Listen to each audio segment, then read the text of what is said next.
perfeito. E eu não sei qual é que foi a primeira coisa que vos veio à cabeça quando leram estes primeiros versículos, mas a mim a primeira coisa que veio quando li, foi que isto é um bocado caro, são palavras caras, não é muito apetecível, não é? Ou seja, quer dizer, é muito apetecível e há muito sumo por onde tirar, mas que é muito formal. E por isso, aquilo que vou tentar fazer é imaginar que São Paulo vinha agora aqui à minha casa, que éramos amigos, e que me dizia isto por outras palavras, de uma forma um bocadinho mais concreta, mais fácil, mais simples. E começando aqui por esta primeira parte, por isso vos exorto, irmãos, pela misericórdia de Deus, a que ofereçais os vossos corpos como sacrifício vivo, santo e agradável a Deus. O que é que isto quer dizer? Se São Padre agora me aparecesse à frente e a vocês, o que é que ele dizia muito diretamente e muito simplesmente? Entrega a tua vida. Acho que era isto que São Paulo nos dizia, e acho que era isto que queria dizer com esta frase mais complexa, que era, tal como Jesus entregou a sua vida por ti, entrega também a tua vida por ele. Entrega-lhe a tua vida. Mas depois ficamos a pensar que isto é uma coisa um bocadinho abstrata e é difícil de concretizar. Ok, vou entregar a minha vida, mas no que é que isso consiste, não é? Ou seja, pronto. E depois, graças a Deus, temos aqui o versículo número 2 que nos ajuda a concretizar esta entrega de vida que nos é pedida por São Paulo e por Jesus. E começamos então este segundo versículo com: não vos acomodeis a este mundo. E isto, traduzido por miúdos, acredito que é simples de perceber, que é São Paulo diz-nos: não te acomodes. E este é o primeiro módulo desta categoria B1, que é São Paulo a pedir-nos: não te acomodes a este mundo. Eu não sei o que é que vocês pensam quando pensam na palavra acomodar, mas aquilo que eu penso é mais ou menos tipo: ok, pronto, já está, estou confortável, estou cómoda, não me vou chatear com nada, não me vou irritar, estou tranquila, estou descansada, não, vou-me resignar, vou-me conformar, está tudo bem. Pronto, eu acho que é um bocadinho isto o significado, acho não, e fui ao dicionário garantir que era este o significado aqui do acomodar. E São Paulo diz-nos: não te acomodes a este mundo. E quando nós olhamos para o mundo, de facto, o mundo está cheio de falta de Deus, não é? Em certo sentido, por isso vemos muita solidão, vemos muita pobreza, vemos muita falta de amor, vemos refugiados a ter de fugir, cristãos a ser perseguidos, vemos velhinhos abandonados, crianças abandonadas, vemos um país em que fala de eutanásia, um país onde o aborto é legal, por isso, quer dizer, olhamos para este mundo e é um mundo que precisa muito de Deus, e por isso São Paulo diz-nos isto: não te acomodes a este mundo. E eu acho que depois de fazer esta lista do que é este mundo, aquilo que vocês me podem dizer é: Joana, mas eu não posso fazer tudo, eu não posso, não é? Eu não posso, quer dizer, eu não posso resolver a questão da pobreza e da solidão e da falta de amor e dos refugiados e do aborto e da eutanásia, quer dizer, eu não consigo fazer tudo. E o que é que eu vos respondo? E o que é que eu acho que São Paulo também vos responderia? E o que é que Jesus também nos responde? É, quer dizer, tens razão, eu sei que tu não podes fazer tudo e não te é pedido que faças tudo. Qual é que é aqui o grande problema, eu acho, da nossa geração? Nós jovens, e quer dizer, não só da nossa geração, mas também, que é, passamos deste eu não posso fazer tudo, que é verdade, para eu não posso fazer nada, que é, não há nada que eu possa fazer. Nós passamos os nossos dias, se pensarem bem nisto, a pensar isto, que é, ok, há imensos refugiados, ok, há imensa pobreza, ok, há imensa coisa, mas sei lá, eu não posso fazer nada, não há nada que eu possa fazer. Pronto, os médicos tratam dos doentes, os missionários tratam não sei o quê, as freiras tratam de rezar, por isso há um bocadinho esta coisa de, pronto, é o que é, eu estou bem, eu vou-me resignar, estou um bocado conformada, não há nada que eu possa fazer.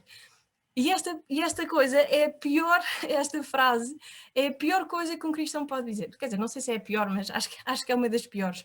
Porque é mesmo mentira. Sempre que nós dizemos isto, estamos a mentir, no fundo. Desculpem, vou só desligar a internet, porque que não desliguei o som do WhatsApp.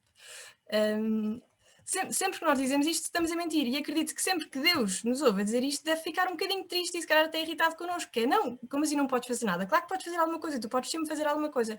E por isso, este é assim o grande objetivo deste primeiro módulo, que é: eu não posso fazer nada, nunca é verdade. Eu posso sempre fazer alguma coisa. E este fazer alguma coisa pode implicar eu sair de casa e ir em missão durante 5 meses, pode ser eu sair de casa e ir em missão durante uma semana, ou pode ser eu não sair de casa e ficar em casa a ajudar o meu irmão na telescola, a ajudar a minha mãe na cozinha, a ajudar o meu pai no que for, ou então a rezar. Rezar é sempre fazer alguma coisa. Por isso, se alguma vez acabarmos o dia e pensarmos eu não fiz nada por ninguém, que ao menos rezemos, porque o rezar já é fazer alguma coisa e já é não me acomodar com este mundo que tem muito, que eu sei que precisa muito de oração, que precisa muito de Deus e que precisa muito de nós.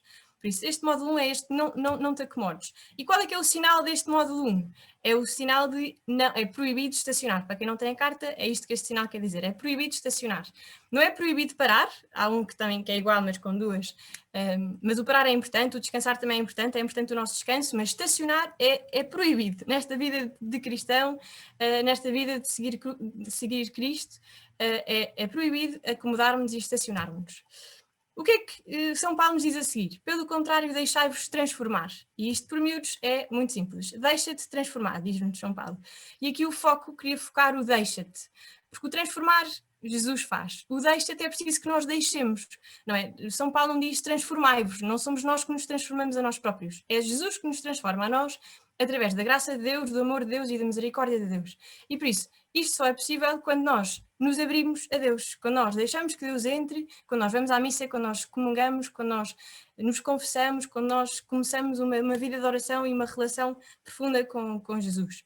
E por isso, nós temos de deixar que Deus nos transforme e temos de deixar que Deus entre. E por isso, o sinal deste módulo 2 é uma gasolineira.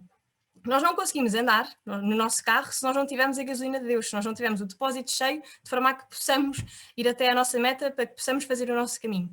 E por isso este sinal é muito importante termos consciência de que nada podemos fazer se não nos deixarmos transformar e se não abrirmos o nosso depósito para que Deus entre e ponha a sua gasolina lá dentro. E para isso é preciso que nós abramos o nosso depósito, porque Jesus está cheio de gasolina para pôr, mas se nós não abrirmos e se não deixarmos que ele entre, nada pode fazer. E por fim, qual é que é aqui este módulo 3? Porque é que é tão importante também nos deixarmos transformar? Para poder discernir qual é a vontade de Deus, o que é bom, o que é agradável, o que é perfeito.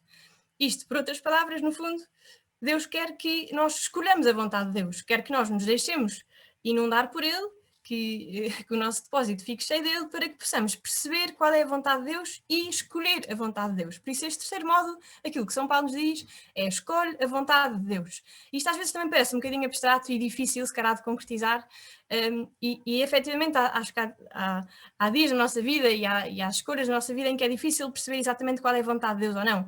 Quando queremos escolher um curso e não sabemos muito bem, quando queremos começar um namoro mas não sabemos muito bem, quando estamos na dúvida da nossa vocação e não sabemos que queremos ir para o seminário, uma vida consagrada ou o que for, e por isso essas alturas são difíceis de perceber, mas efetivamente no nosso dia-a-dia eu acho mesmo que é muito fácil perceber qual é a vontade de Deus. Ou seja, não é difícil saber que Deus quer que eu acorde quando o despertador toca, que Deus quer que eu me sente à mesa focada no meu trabalho ou no meu estudo ou nas minhas aulas, que Deus não quer que eu passe 5 horas por dia no Instagram, que Deus quer que eu ligue à minha avó a saber como é que está. Por isso, isto são coisas pequeninas que eu tenho a certeza que é esta a vontade de Deus. E nós passamos o dia todo com estas pequenas certezas, que é eu sei que Deus quer que eu faça isto e aquilo. Qual é que é a grande vontade? É que nós também temos as nossas vontades e pomos essa vontade, a nossa vontade, à frente da vontade de Deus. Por isso, o que é que venho trazer neste módulo? É o sinal da cedência de passagem, que é Deus tem prioridade na vontade. Se eu tenho uma vontade, mas se eu que Deus tem outra vontade, então eu vou deixar que Deus passe primeiro e que entre e segui-lo nessa vontade. Por isso, exato, trazia-vos aqui este terceiro módulo, este terceiro sinal, que acho que é muito importante também para a nossa vida do dia a dia, que é pensar, muito bem, eu tenho esta vontade, Jesus tem esta vontade, vou dar cedência de passagem, Jesus que passe e eu vou atrás dele, mesmo que não fosse esse o caminho que eu ia seguir. E aqui quando o Bernardo me pediu para vir aqui falar-vos um bocadinho, pediu-me para vos falar de um projeto que no fundo é um bocadinho um fruto de tudo isto, que é o Convidas. E não vou alongar muito, este projeto nasceu exatamente desta sede de não nos acomodarmos, de querermos fazer alguma coisa, de sabermos que havia uma necessidade, neste caso eram velhinhos que estavam nos lares por não ter ninguém que cuidar, com Covid e não tinham ninguém que cuidasse deles, por isso havia esta urgência e esta necessidade de pessoas que pudessem ir cuidar destes velhinhos. E por isso surgiu o Convidas, e é bonito perceber que só surgiu o Convidas por causa deste trocou-se o não há nada que eu possa fazer por alguma coisa que eu possa fazer e isto vai se concretizar e nasceu este projeto e também só se sustenta hoje em dia porque há voluntários exatamente com esta vontade que dizem eu quero fazer alguma coisa, eu no meio desta pandemia quero ter um papel ativo e quero ajudar a combatê-la e quero ajudar naquilo que puder e por isso vão então em missão durante uma semana para os lares ajudar. O que é que me traz uma enorme alegria? É saber que o Convidas é um no meio de milhares de projetos que surgiram na pandemia, todos eles que se puseram ao serviço, que quiseram sair do sofá, que não se acomodaram com esta realidade e que quiseram de facto fazer a diferença e mudar alguma coisa. Alguns surgiram na pandemia, outros já existiam, mas também ajudaram muito durante este tempo, são só algumas, são todos de Portugal, no Brasil onde se tem surgido muitos outros, e pronto, acho que é muito bonito também uma realidade e que, graças a Deus, também há muita gente que não se acomoda e sigamos também este exemplo. E agora vamos aqui à nossa aula de condução. Portanto, temos todos uma meta em comum, que é esta entrega de vida, que é este não acomodar, que é este escolher a vontade de Deus. E qual é esta vontade de Deus para cada um de nós, ou para todos, neste caso? Há uma vocação comum, como todos sabemos. Tenho a certeza que estão a pensar na mesma palavra que eu, espero. Portanto, a santidade. Todos temos... O Bernardo não acertou. Vi a tua boca. Mas temos, não é? Por isso, esta aqui é a nossa grande meta de todos, é a santidade. E por isso, vai cada um escolher um bonequinho destes para ser o seu equipista. Imaginem que são um deles, escolham um deles, uma das cores, olhem para ele e fiquem com ele. Muito bem. Esse equipista vai-se pôr dentro de um carrinho e aquilo que agora vocês vão ter de fazer é chegar à meta da santidade. Como é que vão fazer isto? Por isso, cada um tem o seu carrinho, está dentro desse carrinho, todos os carrinhos estão sem gasolina, por isso vão ter de ir para a gasolina se quiserem chegar a algum lado, e pedia-vos que pusessem o vosso dedo indicador no vosso carrinho e que, no fundo, imaginem mesmo que estão lá e façam o caminho até à vossa meta, sabendo que se entram numa rotunda têm de ter cuidado para garantir que não vem ninguém, por isso cumpram as regras da estrada com cuidado, com consciência e pronto, não se esquecendo que têm sempre de pôr gasolina antes de começar a vossa coisa. Muito bem, podem então fazer o vosso caminho, do vosso carro. Não se esqueçam que as rotundas é pela direita. Muito bem. Já todos conseguiram chegar à vossa meta? Já? Ok. Agora, imaginem que na primeira rotunda onde chegaram, a saída pela qual vocês saíram está interdita. Por isso, no fundo, vão ter de reformular o vosso caminho. Não vão poder ir pelo caminho que tinham ido, vão ter de escolher outro caminho até à vossa meta. Ok, podem seguir, fazê-lo. Conseguiram? Ok. E agora, vamos aqui tirar as conclusões no nosso exame de código, muito importante. Ver se apanharam alguma coisa aqui desta aula de código e de condução. Portanto, qual das seguintes afirmações é verdadeira? A. Se ficar estacionado, não chego à meta. B. Não consigo andar se não puser gasolina. C. Se não seguir as regras da prioridade, posso ter um acidente. D. O caminho até à meta é diferente para cada um. Qual é a afirmação verdadeira? Não sei. Podem pôr no bate-papo. Todas. Ok, mas essa não é uma opção, não é? Certo. E o que é que vocês fazem? Vão-se conformar com o facto de não ser uma opção? Isto é muitas vezes o que acontece na nossa vida, eu acho, no nosso dia-a-dia, que é o mundo dá-nos certas opções e nós pensamos, não está aqui a opção certa, não está aqui a opção de Jesus, quer dizer, na verdade são todas certas, por isso aquilo que eu preciso mesmo é de uma linha E que me diga todas as anteriores. Por isso o que é que nós fazemos? Nós não nos acomodamos e dizemos, mundo, ó Deus, eu preciso de uma linha E que diga todas as anteriores. Muito bem? Ok, temos aqui a nossa, e a ganda fail, mas pronto, temos aqui a nossa linha E, todas as anteriores. E agora sim, como alguns disseram no bate-papo e acredito que todos acreditaram, esta é efetivamente a resposta verdadeira, todas as anteriores. E aqui acho que, pronto, já falei da A, da B, da C durante esta apresentação e só aqui focar nesta D. O caminho até à meta é diferente para cada um, que acho que é muito importante percebermos que, se calhar na primeira rotunda, um virou para o Convidas e o outro virou para estar em casa a acabar a tese. E ambos vão dar à santidade a seguir, percebem? Por isso, se calhar houve um que foi para o Convidas, depois na rotunda a seguir foi para o ReFood, na rotunda a seguir foi 3 meses para a África e a partir daí está a chegar à santidade e outro não teve de sair de casa, porque passa os dias, se calhar, em casa a ajudar o irmão no telescola, a mãe não sei o quê, ligar à avó, ligar no telefonema amigo, ou seja, por isso, que nunca pensemos que só há um caminho até à santidade e que é preciso fazer isto ou aquilo. Não é preciso, é preciso fazer alguma coisa sempre, é preciso andar sempre, é preciso pôr gasolina sempre, é preciso seguir as regras da prioridade sempre, mas não é preciso seguir o mesmo caminho. E cada um de nós tem um caminho diferente até esta meta e até esta entrega de vida e até este escolher a vontade de Deus é diferente para cada um. E havemos todos de chegar lá se tivermos gasolina, se tivermos vontade e se seguimos as regras da prioridade e demos prioridade à vontade de Deus sobre a nossa. Espera, não sei se me alonguei nos 15 minutos, desculpa. Espetacular. Surpreendidíssimo com... Eu acho que saio ainda mais formado até para a própria carta, que regras de rotunda já não me lembrava. Obrigado, Joaninha, eu acho que foi espetacular, cheio mesmo dinâmico e divertido. Deem um voto de louvor no chat, no bate-papo. Entretanto, vou já passar para o próximo formador, Padre e Monsenhor Duarte da Cunha. Acho que já está aí connosco. Boa, então força, o palco é seu e pronto, formamos um só corpo em Cristo, é esta a frase que o acompanhará e também vai fazer screen sharing. Boa, até já. Bom, eu não sou tão dinâmico como aqui da Santa Joana, mas enfim, sou superior só a Santa Joana, não sou mais do que isso. Então, vamos ler este texto, que é de facto um texto fortíssimo, como vocês bem o fizeram ver ao escolher esta passagem, e vamos passar já para o versículo 3. E no versículo 3, e vou fazer-vos uma leitura um bocadinho à maneira de São Tomás de Aquino, que é olhar palavra por palavra e espremer o sumo, e vamos ver que isto tem um sumo que nunca mais acaba. Isto tem aqui quase o catecismo inteiro.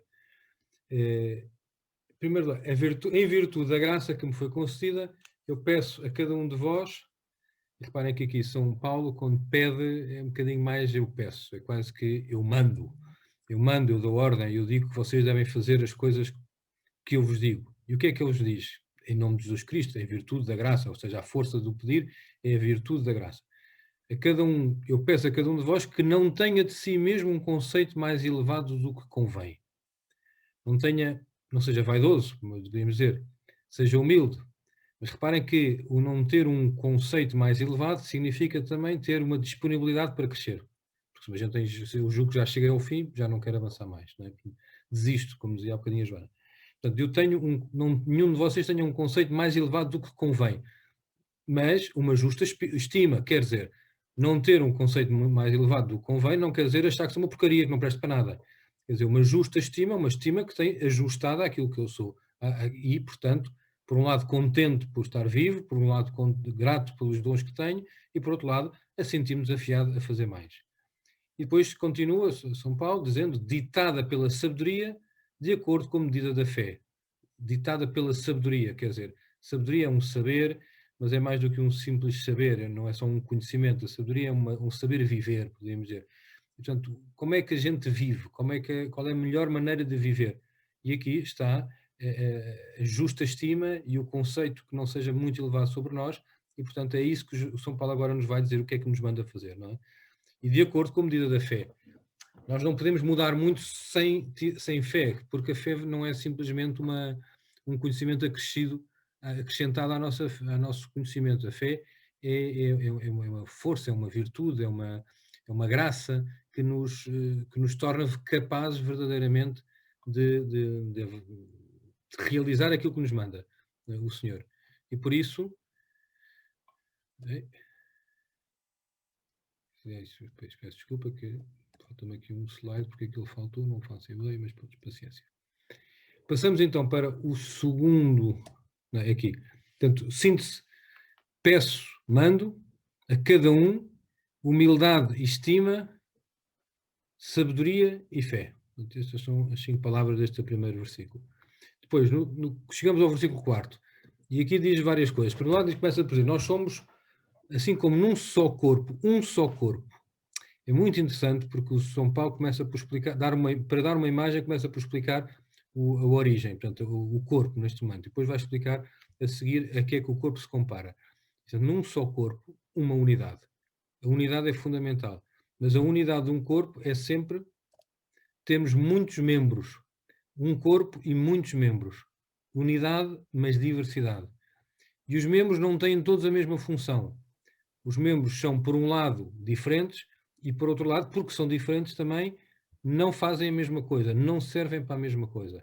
De modo análogo, nós somos, ou seja, a Igreja, os crentes em Cristo, os fiéis, os que estão enxertados em Jesus Cristo, somos muitos e formamos um só corpo em Cristo.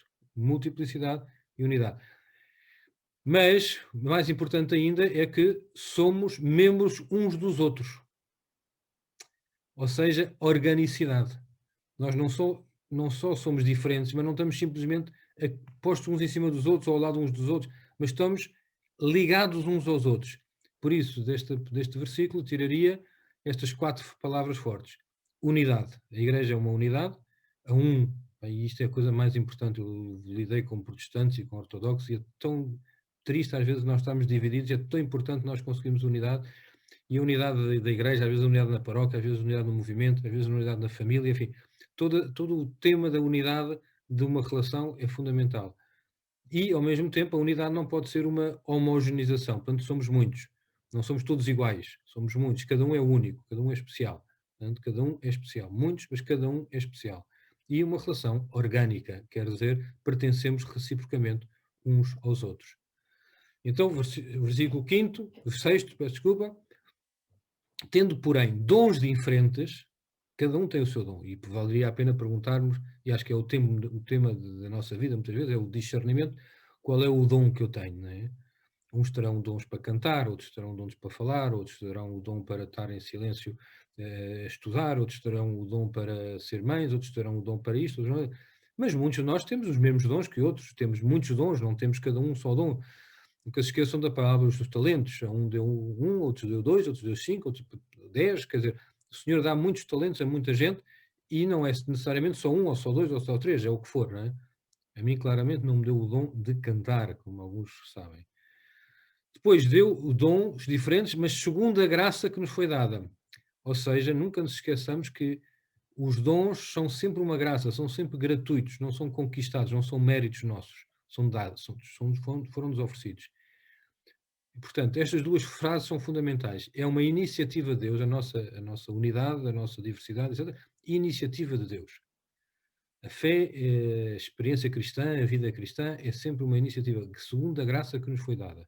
Mas cada um com os seus próprios dons. Todos somos protagonistas. Ninguém aqui é ator secundário, ninguém é aqui só espectador. Entramos todos nesta grande aventura que é a história, e que é a história da Igreja, e que é a história da fé. Portanto, continuando, então quais são, aqui numa espécie de síntese dos dons que São Paulo faz. O dom da profecia, pelo qual que o exerça, quem tem o dom da profecia, que o exerça segundo a proporção da nossa fé. Ou seja, o que é fazer a profecia? O dom da profecia é conseguir introduzir-nos nos mistérios de Deus. O dom da profecia. A profecia pode ser, por um lado, aquilo que nós não conhecemos de Deus, e, portanto, o profeta é aquele que nos apresenta Deus melhor, mas, por outro lado, também é aquilo que apresenta a vontade de Deus para nós. Portanto, é aquilo que, de certa maneira, antecipa aquilo que nós deveríamos fazer e também, muitas vezes, antecipa as consequências de não fazermos aquilo que fazemos. Portanto, o dom da profecia é aquela pessoa que, dentro da igreja, dentro das nossas amizades, dentro dos nossos grupos, é capaz de chamar-nos a atenção: olha que este não é o caminho de Deus, não é? Olha que este é o caminho de Deus. Faz isto, não faças aquilo. E depois há aquele que tem o dom do ministério. Ministério, percebemos aqui, podemos dizer, o sacerdócio, os diáconos, os bispos, aquele que tem o dom do ministério. O ministério é também aquele que nos leva aos sacramentos, não é? Aquele que tem o dom do ministério exerce servindo. Há uma maneira, às vezes, de chamar à liturgia, nos antigos, que diz que é servir, não é? O serviço litúrgico, não é? O serviço litúrgico, no fundo, é o grande serviço que os homens podem exercer para os outros homens, que é servir Jesus Cristo aos outros, não é? Eu sou padre, sirvo na proclamação da palavra, na pregação, mas sobretudo sirvo na absolvição, sirvo na consagração, sirvo se eu tenho um dom, que é a minha vocação, que é um ministério, que eu devo exercer servindo, não é para que as pessoas me honrem, para isso tudo é secundário. O que é fundamental é o que eu possa fazer, não é? Portanto, profecia, conhecimento de Deus, ministério, sacramentos. São os dois dons fundamentais que são ligados às coisas de Deus. Mas depois, temos os dons que poderíamos dizer ligados às coisas humanas. Há aqueles dons que são quem tem o dom, o dom do serviço que exerce, quer dizer, não, desculpem, o serviço não, que isto era o Ministério, porque isto é da tradição antiga. Quem tem o dom do ensino, ensinando. Quem é capaz de ensinar? O que é importante ensinar, não é? Nós ensinamos as coisas, por um lado, as coisas sobre a vida, não é? Por outro lado, as coisas sobre a fé. Ensinar a viver, aqueles que são professores, aqueles que são mestres, aqueles que são... como é que se ensina? Ensina-se com o testemunho e com o aprofundamento. Eu quase que diria, dizendo, ensina-se aprendendo também, não é? Pois aquele que tem o dom de exortação. Exortar é fazer com que uma pessoa atue de determinada maneira. Portanto, há uns que ensinam para as pessoas aprenderem o que as coisas são, e há outros que exortam para fazer com que as pessoas façam aquilo que um bocadinho a Joana acabou de fazer, exortou-nos a agir, não é? Depois há aqueles que têm, aquele que distribui os seus bens, que o faça com simplicidade, não é? O Convidas é um caso desse, distribuir os bens, distribuir o tempo, distribuir um pouco aquilo que eu tenho, que o faça com simplicidade, diz São Paulo. No fundo, sem pretensões, nem pretender ser recompensado, porque com simplicidade significa que fiz e ponto, está feito, não exijo nada, estou com tranquilidade. E por outro lado, esta simplicidade também quer dizer que eu não complico, e a complicação normalmente está associada, na palavra de Deus, à ação do diabo. Portanto, aquele que distribui os seus bens, que o faça querendo verdadeiramente o bem daqueles para quem está a distribuir os bens, não é? E por outro lado, aquele que preside, e aqui presidir podemos ver o trabalho político, podemos ver o trabalho nas empresas, podemos ver o trabalho mesmo na igreja, nas comunidades, nos grupos. Quer dizer, quem preside, quem tem alguma responsabilidade em relação aos outros, que o faça com diligência. Diligência quer dizer, com cuidado pelos outros. Não simplesmente a preocupação do sucesso, mas a diligência, a atenção, o querer fazer o bem, o ver que alguém está com dificuldades, promover o bem de todos. Os líderes, um líder, no fundo, é aquele que é capaz de ter um olhar sobre cada um com a sua especificidade e, ao mesmo tempo, que é diligente, que trabalha, que não é preguiçoso. A preguiça não é compatível com a presidência, quer dizer. E quando os presidentes, não quer dizer, quando quem preside é preguiçoso, normalmente isto está para o torto, não é? E por fim diz, aquele que exerce a misericórdia, e aqui podemos pensar nas obras de misericórdia, não é? Dar de comer a quem tem fome, dar de beber a quem tem sede, dar de vestir a quem está nudo, visitar os doentes, visitar os presos, enfim, todas as obras de misericórdia. Quem exerce a misericórdia, e quem exerce a misericórdia nas obras de misericórdia corporais ou nas obras de misericórdia espirituais, ensinar, sepultar, enfim, todas essas obras, faça com alegria.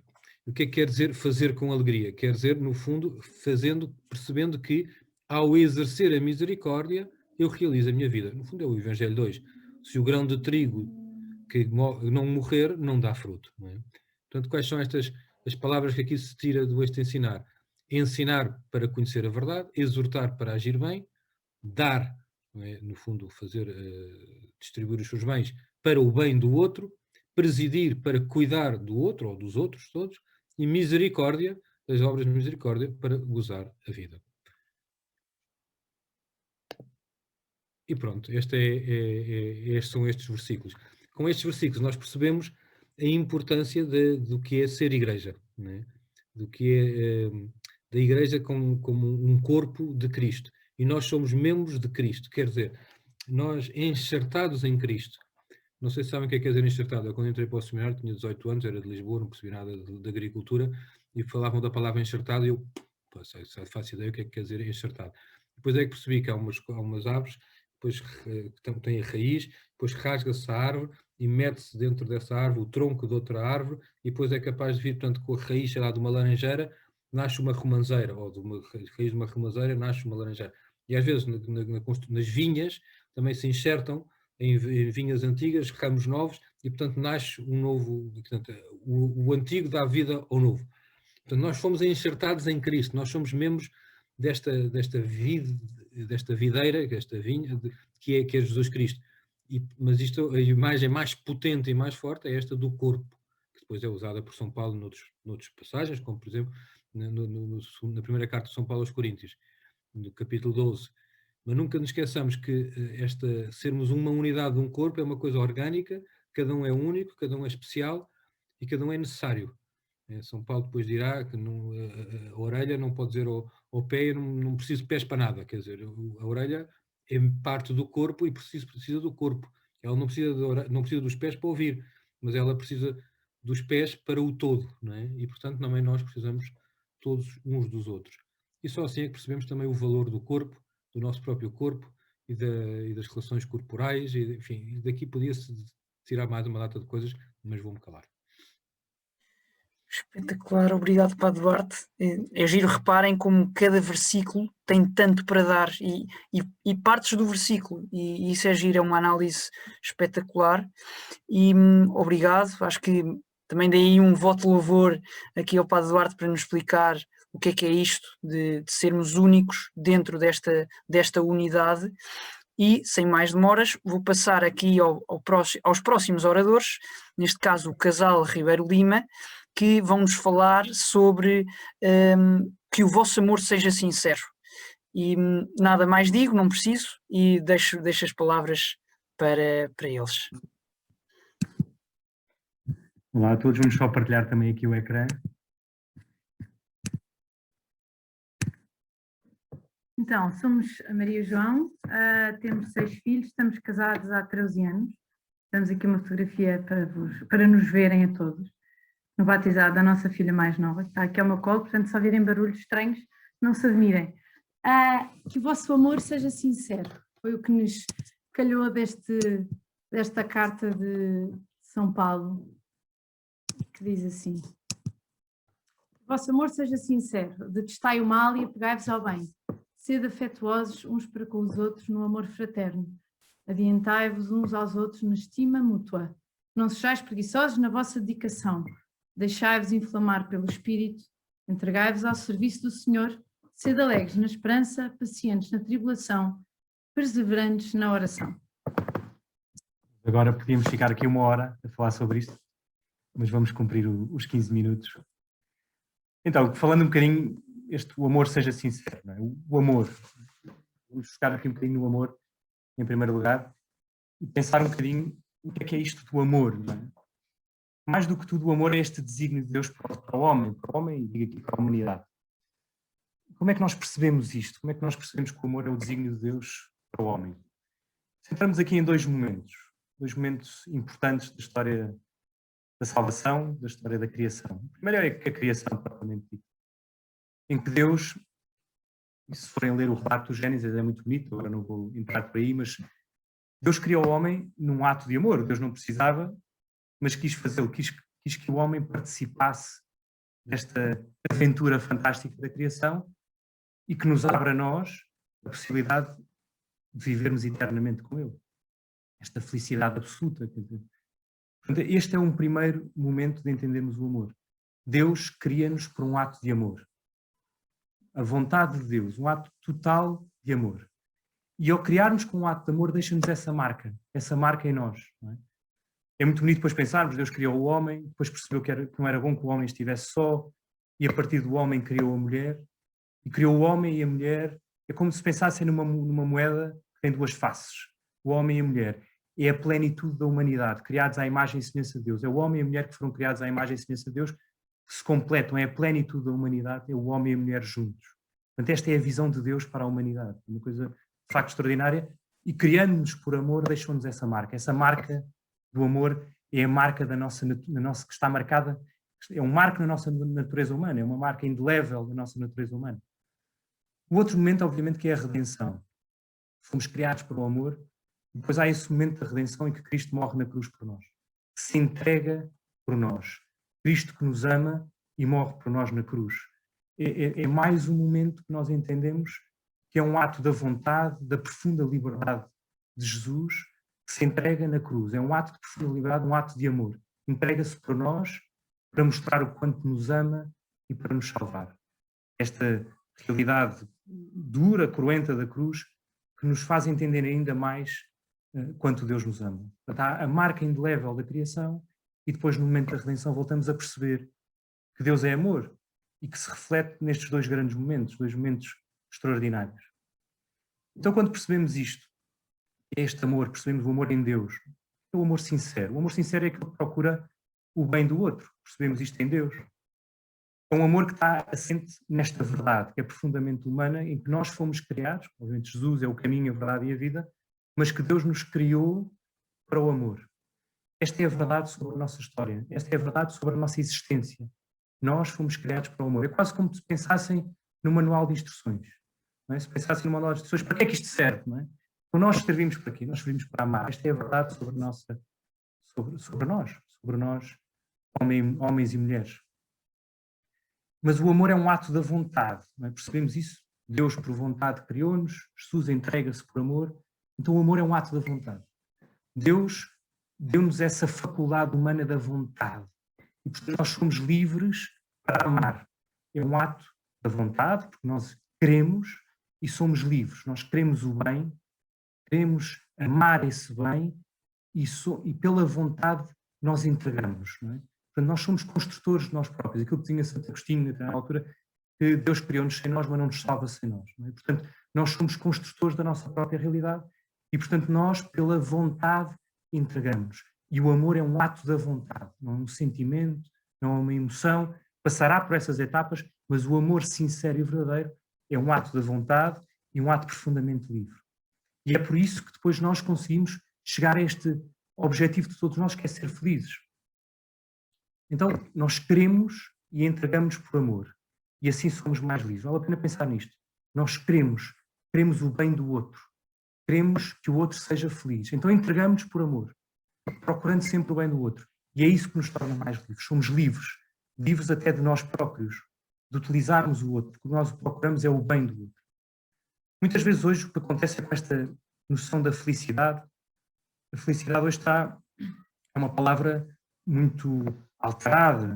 Temos tanta gente triste, tanta gente sozinha, tanta solidão, tanta gente a precisar de convidas, não é? Havíamos há bocado no workshop anterior. E muita gente procura a felicidade no ter, não é? Uma dimensão em que nós ter coisas é o fim em si mesmo. Quando estas coisas desaparecem, é o vazio. É um vazio, porque não nos preenchem. Obviamente que nós temos que ter algumas coisas, na medida em que servem ou que são utilizadas para servir o outro. Ou então o ser, não é? Temos que ser melhores, temos que crescer em virtude. Mas esse não é o fim. O fim é crescermos em virtude para nos entregarmos a Deus e para servir o outro. Mas tanta gente hoje que está focada ou nos bens materiais no ter, ou então no ser. E se foca demasiado nelas próprias, o que nasce daí é o egoísmo. Porque o último passo, voltamos a esta questão da felicidade, obviamente que o ter e o ser ao serviço desta dimensão da felicidade, e que o grande objetivo, ou que digamos o grande caminho para a felicidade, é o amor, é a entrega ao próximo, a entrega ao outro, entregando-nos também a Deus. Quando pensamos no amor, e pensávamos os dois, eu e a Maria, um pouco quem nos ouvia hoje, obviamente que o amor é o amor filial, de filhos, o amor maternal, paternal. Pensávamos um pouco nestas dimensões do amor na amizade, no namoro, no casamento. São realidades, algumas delas todos nós vivemos, não é? O amor, a amizade, o namoro, nós já passámos por aí, alguns de vocês terão essa realidade nas vossas vidas, ou outros ainda não, mas talvez a terão no futuro. E o casamento, que é aquela vocação vocação que a maioria de nós é chamado a viver na nossa vida. Todas elas, sendo diferentes e tendo dimensões diferentes, têm esta linha comum, que é querer o bem do outro. E há outro aspecto muito importante que nós queremos falar, que tem a ver com esta dimensão, esta característica do homem, da mulher, que é a intimidade. E falamos disto porque a intimidade é algo fundamental na relação entre duas pessoas. E não falamos aqui de intimidade física, não é isso que estamos a falar, ou da intimidade sexual, estamos a falar da intimidade enquanto característica de nós, seres humanos. E esta intimidade é algo que é único em cada pessoa. E o que é isto, a intimidade? É o que nós temos dentro de nós. O ser humano guarda tudo dentro dele. Como se dizia de Nossa Senhora, que guardava tudo no seu coração. Mas nós guardamos tudo no nosso íntimo. Isto é único de cada um de nós. os nossos sentimentos, as nossas emoções, as nossas ambições, os nossos desejos, os nossos sonhos. E essa intimidade tem uma característica profundamente antropológica que existe para ser partilhada. Nós somos seres sociais, de partilha. E a intimidade tem que ser entregue ao outro, tem que encontrar um interlocutor. E é esta partilha de intimidade de tu a tu, que uma das formas mais comuns e mais bonitas é o diálogo, que tantas vezes falta, não é meramente comunicar. Dialogar é falar e ouvir, é escutar, é compreender o outro, é perceber quem é o outro, de onde é que o outro vem, e entregar a nossa intimidade ao outro. E esta intimidade é muito bonito pensar que quanto mais profunda, mais exclusiva é. Porque sendo o corpo um mediador, eu às vezes explico aos meus filhos, nós explicamos aos nossos filhos, como é que eles cumprimentam um amigo. O pai, cumprimentamos com um choque, um abraço, um cartão, boa. E os avós? Pai, os avós é com um abraço, um beijinho. Então e os pais? Os pais é com mais beijinhos e mais abraços. Então e agora percebem como é que se essa intimidade vai crescendo à medida que somos mais íntimos, à medida que somos mais próximos, como é que será a intimidade entre o pai e a mãe? É total, não é? É total, porque daí gera nova vida. Obviamente que o mediador da intimidade é o corpo. E esse corpo, porque nós somos corpo, deve ser utilizado, o corpo, a forma como nós o entregamos, é diferente mediante estas relações. E se for mal vivido, o outro deixa de ser um fim e o objetivo do bem do outro deixa de ser um fim e o outro pode passar a ser um meio para o meu egoísmo, um meio para o meu prazer, um meio para a minha sensação. E vale a pena, na fase em que vocês estão, nós já estivemos desse lado, não é? Eu até já fui equipista, vale a pena entender bem como é que funciona isto do amor no homem, não é? Nós somos seres humanos digníssimos e temos uma maneira de funcionar. Como dizia o João, temos um livro de instruções, não é? É comum a todos. E, portanto, o amor entre um homem e uma mulher passa por fases e é importantíssimo nós entendermos essas fases e sabermos viver essa sinceridade consoante a fase em que estamos do amor. Portanto, começa... Ai, bom, eu avisei, desculpem. Então, assustou-se. Bom, então, uma primeira fase, falamos na atração, não é? O ver, uma sensação que o outro me provoca, portanto, é um impulso que todos temos, os rapazes de uma maneira, as raparigas de outra, os rapazes de uma maneira mais física, as raparigas de uma maneira mais afetiva, e que é uma fase ótima, mas tem que ser bem conduzida, porque se não for bem conduzida, quer dizer, transformamos o outro no prazer que nos dá. Transformamos o outro nesta mera sensação que gostamos quer dizer, não estamos a dar atenção ao outro e assim à sensação que o outro nos dá. E portanto há que progredir. O amor humano é muito mais profundo que isto e progride-se para uma paixão, para um conhecer do outro, o querer estar com aquele outro. É uma fase de descoberta, de conhecimento, e onde se desenvolve um sentimento, já não é uma sensação, é um sentimento mais profundo, não é? E é um sentimento maravilhoso, quer dizer, que é uma coisa que todos passamos por isso, não é? E então, como é tão maravilhoso, há uma tendência a estar apaixonado por estar apaixonado. Então aí já é estamos quase, é como se fosse quer dizer, se não progride, ficamos ali presos, retidos, no sentimento que temos e não na pessoa que temos à nossa frente. Portanto, é como se transformamos a pessoa no sentimento que eu tenho quando estou com ela. E por isso queremos progredir, queremos decidir, lá está, livremente, como o João dizia, para um amor profundo, pleno, que é o amor conduzido pela vontade. É eu querer amar aquela pessoa e aquela pessoa está acima da minha vontade, acima, não é?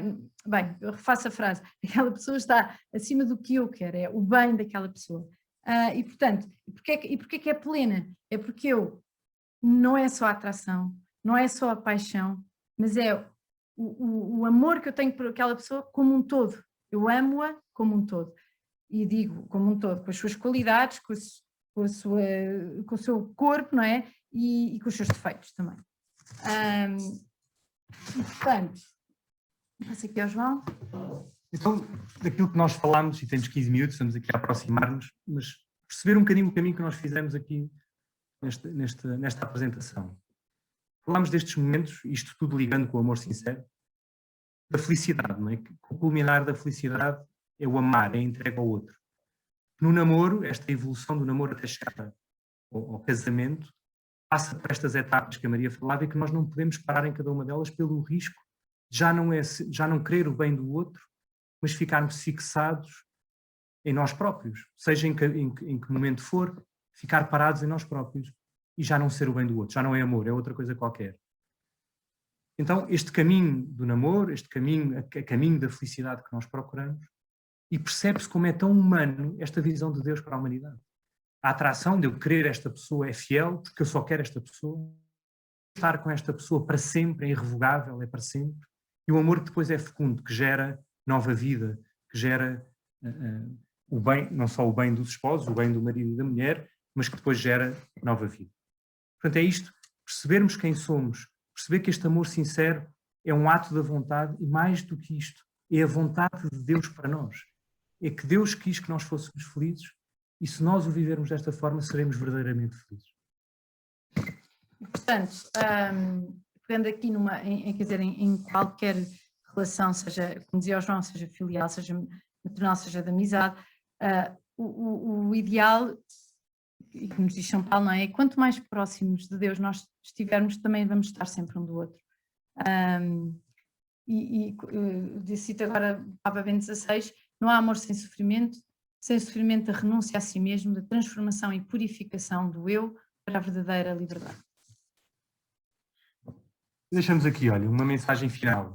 Jesus é o caminho, a verdade e a vida, e deixar que Deus nos guie. Pensar este desígnio de Deus para a humanidade. Não é fácil, esta negação de nós próprios tantas vezes, das nossas tendências, das nossas dificuldades, mas saber que o que estiver no nosso coração é o bem do outro, e em cada momento que o outro, obviamente centrado neste amor a Deus em primeiro lugar, amar a Deus sobre todas as coisas, mas que depois amar a Deus através do outro, e que o bem do outro impere sobre a nossa vida, e deixar que Deus nos guie em cada um desse caminho, dos nossos caminhos, dos vossos caminhos na vossa vida. Espetacular. Eu nunca mudo a palavra com que eu entro, o espetacular, não sei se já repararam, mas é porque de facto eu espero que estejam a fazer notas aí. Obrigado, Maria e João, apesar de termos choros e emoções aí, foi extraordinário, acho que muito gráfico, muito bom. Espero que tenham gostado. Obrigada por tudo. Ainda bem, precisamos de exemplos destes. Manifestem aí o apoio e o quão gostaram no bate-papo. Vamos já passar para o último formador, é o Afonso Sampaio Soares, e vai-nos explicar, ou dar aqui algumas dicas, como praticar o bem. Afonso, estás aí? Olá, Afonso. Obrigado. Começo por dizer que estou um bocadinho envergonhado, porque não trouxe PowerPoint, não tenho nada para partilhar. Vou-vos amassar com a minha voz, mas pronto, podem ir pondo os pontinhos. Trouxe assim uma breve síntese daquilo que vos queria dizer em 15 minutos. Sabem, quando a Carlota me pediu para falar sobre este tema, como fazer o bem, eu pensei em várias coisas. É um tema que percorre a literatura, percorre a filosofia, havia muitos pontos onde pegar. Depois pensei, é uma boa oportunidade de treinar a homilia, porque como sabemos as homilias não passam os 15 minutos, ou pelo menos não levam. E pronto, tratar de um tema que de facto teria muito que se lhe diga. Começo então por dizer que o tema, portanto, é este, como fazer o bem. E a pergunta é, dizemos como fazer o bem, mas a primeira coisa que temos que perguntar é o que é isto do bem? Porquê? Porque é a mesma coisa que eu perguntasse ao meu pai ou à minha mãe, como é que se faz uma cambalhota? Pai, como é que se faz uma cambalhota? Meu pai, mas sabes o que é uma cambalhota? Não sei. Então primeiro tens de saber o que é uma cambalhota, depois eu explico como é que faz uma cambalhota.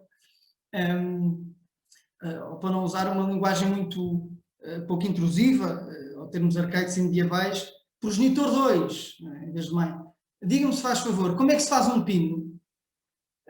Mas sabes o que é um pino? Não sei. Então pronto, um pino é tu virares a cabeça para baixo. Assim, portanto, para nós sabermos como fazer o bem, primeiro temos que perceber o que é isto do bem. O que é isto do bem? E a segunda pergunta que se pode fazer é, o bem de quem? Ou o bem de que natureza? Porque o bem é relativo, também é absoluto, mas é relativo, ou seja, referente a alguma coisa. Ou seja, o bem de um peixe é estar na água. Um bem de uma águia é estar no ar. E do leão também, nesta fase, como sabemos, o leão está num período em que está no ar, graças a Deus. Está a ver que morria sem ver o Sporting campeão, vamos lá ver se é desta. O homem é estar na terra. Pronto, o homem é estar na terra. É verdade que temos aviões, mas se puserem um homem debaixo de água durante muito tempo, há de vir à tona, assim, mais fresquinho e um bocadinho branco. Portanto, no meu tempo, eu gostava muito dos filmes da Disney, que eram em brasileiro, mas eu nunca aprendi muito bem a letrar brasileiro, e havia uma música muito interessante que era aquela aqui no mar, até a sardinha entra na minha linha e cantar. E agora, quando o peixe quer ver o sol, tenha cuidado com o anzol. Porquê? Porque o anzol tira o peixe da água e ele morre. Pronto, o bem, perceber? Pronto, desculpem lá estes termos, mas eu gostava muito da pequena sereia. Então, primeiro, o que é o bem? Segundo, bem de quem? Bem do homem, estamos a falar de nós, não é? Homem. Segunda questão, existe um bem para o homem que é absoluto? Proposta dos relativistas. Não, tudo é relativo. Não há cá coisas absolutas. Agora eu pergunto aos relativistas, então o que tu estás a dizer, tudo é relativo, não é absoluto. Tudo é relativo, não é absoluto. Quer dizer que essa afirmação é absoluta. Logo existe pelo menos uma coisa absoluta, essa é a tua verdade. Percebem? Portanto, existe de facto coisas absolutas, é um raciocínio em contradição nos próprios termos. Existe de facto um bem absoluto, e é isso que nós acreditamos, a Igreja não o diz. Existe um bem absoluto. Pergunta, por exemplo, um homem está a passar e está perdido, e sabe que a sua casa é em direção ao Oriente, não tem bússola, não tem nada, e pergunta a uma pessoa, a um viandante, olha, desculpe, eu gostava de ir para a minha casa, sei que é para o Oriente, sabe-me dizer o que é Oriente?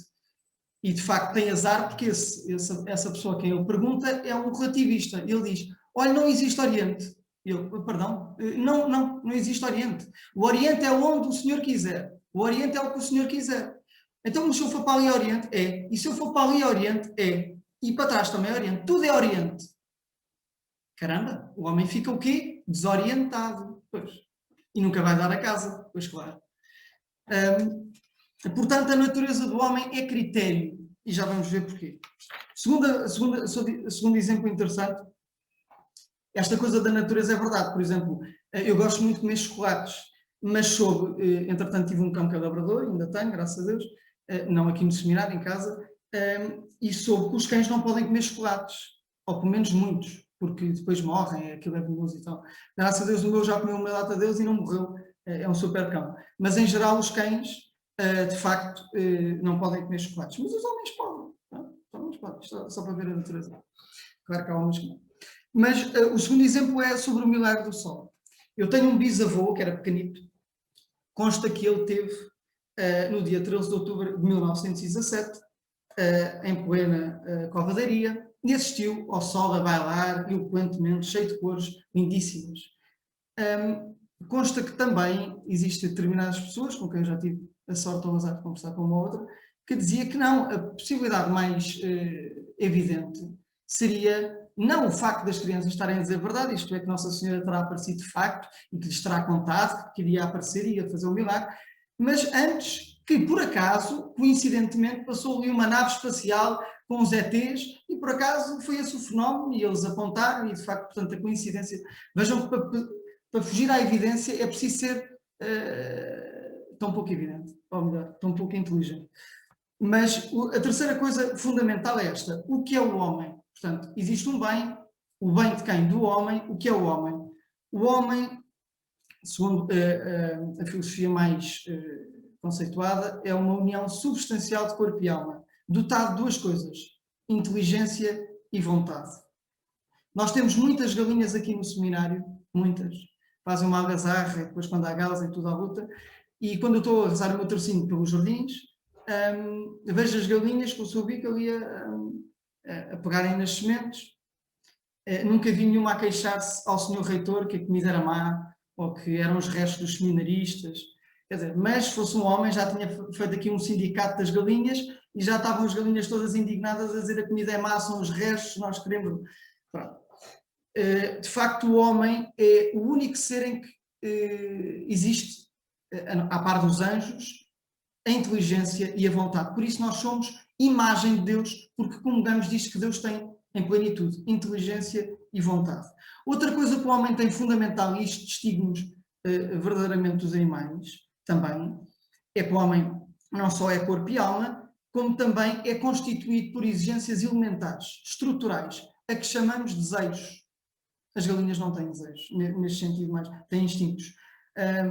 Reparem, todo o homem, mais ou menos, deseja verdadeiramente a verdade, a justiça, a beleza, o amor, o infinito, a eternidade, viver com quem amamos para sempre. Isto são desejos inatos, inerentes ao homem. É verdade que depois a realização que eles têm são relativos e vão divergindo de cultura para cultura, mas é verdade que isto é comum, é património comum da humanidade. E vejam que isto é verdade. O homem exige sentido para poder viver. O homem exige sentido para poder viver. Eu não trouxe PowerPoint, mas vou mais rudimentarmente explicar, tipo o professor Marcelo, alguns livros que trouxe. E reparem, Psicoterapia e Sentido da Vida, de Vítor Franco, este senhor que esteve em 2 campos de concentração, diz-nos claramente isto. Há uma correlação biológica, afetiva, emocional e também, como ele diz, logos, o homem precisa de um logos, precisa de um sentido para viver. E há uma correlação de facto. As pessoas no campo de concentração, eu podia ver, a imunidade do organismo depende grandemente dos estados afetivos e, portanto, também das coisas como a vontade de viver. É a conclusão que eu chego, vale a pena ver isto. Vítor Franco diz, mesmo que não queira, mesmo que o não reconheça, o homem acredita num sentido até ao último suspiro. E João Paulo II diz, na Veritatis Splendor, nas profundezas do seu coração permanece sempre a nostalgia da verdade absoluta e a sede de chegar à plenitude do seu conhecimento. Prova-o de modo eloquente a incansável pesquisa do homem em todas as áreas e setores. Demonstram ainda mais a sua busca do sentido da vida. E reparem que bom, em grego, é kalos, diz kalos, que quer dizer bom e também quer dizer belo. E diz-nos um grande literato, Dostoiévski, a humanidade pode viver sem pão, sem ciência, mas sem beleza já não pode viver. E reparem, é engraçado isto. Se existe fome, se nós temos fome, este sintoma orgânico, fome, quer dizer que há qualquer coisa que complementa, que há qualquer coisa para a qual a fome aponta. Comida, não é? Se existe sede, esta sede é sinal que há algo que nos sacia, ainda que não possa ser saciado num espaço geométrico, não há água naquele lugar. O facto é que a sede indica-nos que há algo que a preenche. É um sintoma, é um sinal, é qualquer coisa que aponta para algo. Se existe sede, existe água. Então, se existe sede de sentido e de eternidade, esta já não existe? A vida é uma falácia? Quer dizer, nós entramos aqui na vida, estamos todos contentes, felizes da vida, fazemos projetos, pumba, morremos, acaba tudo, e esta sede que temos não... Por exemplo, exemplos, desejos de festa, a malta gosta de festas, fomos feitos para as festas. Este verão era botelhões para aqui, botelhões para lá. Quer dizer, a malta gosta de estar junta e gosta de se divertir junta. Há um desejo nostálgico no homem. Por exemplo, eu lembro quando era pequenino, ia para uma quinta com a minha família no fim de semana, e depois estava a acabar, e eu ficava com uma nostalgia a pensar para mim, será que haverá um lugar onde eu poderei estar com este que amo para sempre? Segunda-feira começavam as aulas. Haverá? Por exemplo, quando acabava de ver a série do Harry Potter ou do Senhor dos Anéis, ficava deprimida, acabou, não há mais, não continua. Agora não sei que séries é que vocês veem, mas essas... por exemplo, o Chesterton, na Ortodoxia, grande autor, também recomendo vivamente, diz que Temos a lição da Cinderela, que é a mesma dada pelo Magnificat, exultou os humildes. Temos a grandiosa lição da Bela e o Monstro, segundo a qual uma coisa deve ser amada antes de ser amável, e da Bela Adormecida. Ou seja, todos estes exemplos empurram o homem para o seu fim. Problema, eu não me quero perder, é o do nihilismo ou nominalismo, que diz que não há o mesmo bem para todos os homens. Diz um autor italiano, o que o homem procura nos prazeres é um infinito, e nunca ninguém renunciará à esperança de conseguir essa infinitude. Digo a mesma coisa Fernando Pessoa e Luís de Camões em termos diferentes que não vou citar. Mas existem outros autores que aparecem na senda do pensamento filosófico ocidental, que dizem, como por exemplo Marx, a religião é o ópio do povo, ou Feuerbach, que diz que Deus é a projeção do homem, ou Freud, que diz que a religião é uma neurose coletiva, ou Nietzsche, que diz que Deus está morto. Mas dou-vos uma notícia, Deus está vivo, ao contrário de Nietzsche, que morreu em 1900. E posso-vos dizer que a Igreja continua a dizer, e digo com todas as forças do coração, às vezes contrariando o mundo, meus amigos, esses desejos que vocês têm é prova que Deus existe. Porque Deus é que vos deu. Existe o mesmo bem final para todos os homens? Resposta afirmativa. E porquê é que eu vos estou a falar destes desejos? É porque só assim percebemos o bem. Porquê? Porque a lanterna foi feita para dar luz, a chave foi feita para abrir e fechar, o homem foi feito para ser feliz. E o homem tem uma natureza constituída por esses desejos, e esses desejos desembocam todos na perfeição que é Deus. Por isso é que às vezes nós prendemos as criaturas, como Santo Agostinho diz, ficamos presos, fazemos ídolos, dando o nome de Deus a coisas que não são Deus, porque devemos alguma perfeição nelas. Mas a perfeição total não está ali, está em Deus. Deus tem isso tudo que tu gabas nas criaturas. Tu gabas nas coisas criadas. Portanto, o nosso bem é Deus, como diz o Salmo 15. Diz o coração, outro Salmo, Salmo 26, diz o coração, procurai a sua face. O nosso bem é Deus. Queridos equipistas ou população equipista, não tenham dúvidas disto. O nosso bem é Deus. Como fazer o bem? Primeiro, Deus é o nosso bem. Foi Ele que nos criou. E criou-nos para Ele. Só nos realizamos verdadeiramente na medida em que aderimos a Ele. Se têm dúvidas disto, vejam, por favor, o documentário que eu vi ontem, da irmã Claire, que eu vi ontem esse documentário, e aquela mulher era uma força da natureza, morreu em 2016, e vale muito a pena verem esse documentário da irmã Claire, que é sinónimo, que é prova, que é evidência de uma vida em Deus, é sempre uma vida feliz, como dizia também São José Maria. Tenho a certeza, dizia São José Maria, que aqueles que são felizes na terra serão os felizes no céu. Esta notícia que nos fala o cristianismo. Portanto, a mentira que o mundo nos vende, e que o diabo também, é de que Deus é o mal da fita. Deus está aqui para nos tirar os desejos, ou a nossa felicidade.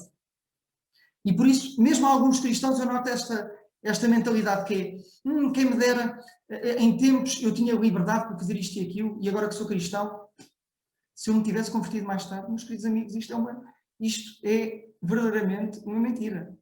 Nós agora que somos cristãos, somos mais livres, somos mais felizes. E se não temos a certeza disto, é porque não experimentámos ainda como Deus é bom. Não experimentámos verdadeiramente como Deus é bom. Porque o cristianismo não reduz o desejo. O pecado é que reduz o desejo que Deus nos deu. O cristianismo liberta. E vejam, pronto, a vida, olha, até puseram aqui, da irmã Claire, que explica isso muito bem. A irmã Claire converteu-se numa discoteca, na casa de banho de uma discoteca, vejam só onde é que Deus pode chegar, a todo lado. E pronto. Vou passar. Santo Agostinho diz, quando eu te procuro, ó meu Deus, é a vida feliz que eu procuro. São Tomás de Aquino diz, só Deus sacia. Santa Teresa de Jesus, esta já conhecida, só Deus basta. Chesterton diz na ortodoxia, a alegria que era a pequena publicidade do pagão é o gigantesco segredo do cristão. E o Catecismo da Igreja Católica começa com esta frase, o desejo de Deus é um sentimento inscrito no coração do homem, porque o homem foi criado por Deus e para Deus. Também no diz o começo dos exercícios espirituais de Santo Inácio, vale imenso a pena ver, não tenho tempo para isso agora, e devo estar mesmo a passar o limite, eu não tenho voz, portanto, quando for, Bernardo, corta. Assim, o bem do homem é Deus, o mal do homem é não viver para Deus. E isto tem que ter tem que estar claríssimo na nossa cabeça.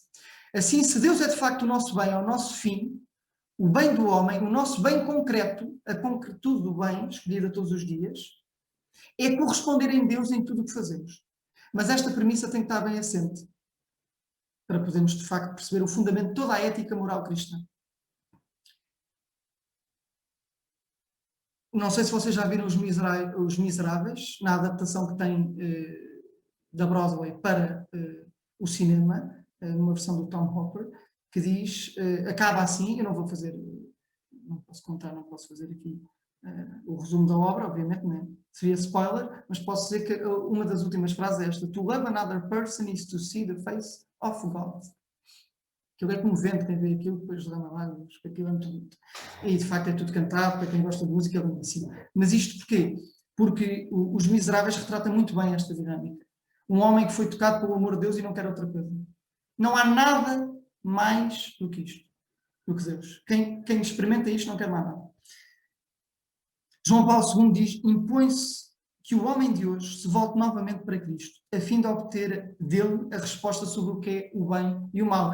E agora partimos para a parte mais prática, com uma frase, vou terminar, do Beato Carlo Acutis: todos nascem como originais, mas muitos morrem como fotocópias, e para sermos originais, e acaba assim, como fazer o bem, temos muitas soluções, mas vejam as bem-aventuranças, os 10 mandamentos todo cristão deve saber de cor, mas isto aqui são aperitivos de quem vive na presença de Deus todos os dias da nossa vida. A moralidade é voltarmos a viver na posição que Deus nos fez, por isso é que Jesus nos diz: se não voltares a ser como crianças, não entrareis no reino dos céus. E oxalá, quando morrermos, possamos ouvir de Deus: porque tive fome, deste-me de comer, porque tive sede, deste-me de beber, era estrangeiro e hospedaste-me, estava nu, e vestiste-me, adoeci e visitaste-me. Entra para o meu reino, entra para sempre, porque viveste para mim, continuarás a viver para mim. E pronto, acabo, já estendi. Tinha a Santa Teresinha do Menino Jesus, São Francisco Marco, tem coisas interessantes a dizer sobre isso. Obrigado, Afonso. Desculpa interromper-te. Acho que há muita coisa a digerir depois do que tu disseste, sem dúvida. Para além dos livros, os vários e diversos livros que foste mostrando, verdadeiramente aí está mais um. Obrigado a todos. Ponham aí no bate-papo o quão gostaram, algumas perguntas que se calhar depois podem vir a ser esclarecidas mais tarde, mas obrigado a estes oradores, foram verdadeiros formadores, todos à sua maneira, todos de acordo com a sua vida e a sua história, e portanto é de louvor esta iniciativa e podemos estar aqui em igreja e em comunidade a discutir estes temas.